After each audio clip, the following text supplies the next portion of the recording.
وایو زه کار ته ځم. زه کار ته ځم دا جمله په آلماني ژبه داسې وایي: Ich gehe in die Arbeit. Ich gehe in die Arbeit.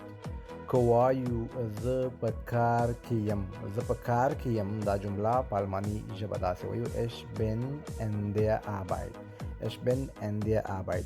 دوستانو دوه مهمې نکتې درته ښایم. ډېرې مهمې نکتې دي. کله چې موږ یو چیرته سفر لرو، اراده لرو چې لاړ شو، دغه وخت کې په آلماني ژبه کې موږ وایو wohin مطلب چیرته. او که موږ چاته وایو چیرته یې، موږ وایو چې مطلب زه په فلانکي ځای کې یم، فعلا موقعیت مې کوم ځای ده، بیا وایو WO. او که سفر لرو همیشه د سفر لپاره wohin استفاده کیږي. او که موږ خپل حالت ښایو چې موږ چیرته یو، هغه وخت کې بیا موږ استفاده کوو. دغه جمله تاسو ولیکئ. زه کار ته تللی یم، په کمنټ کې ولیکئ.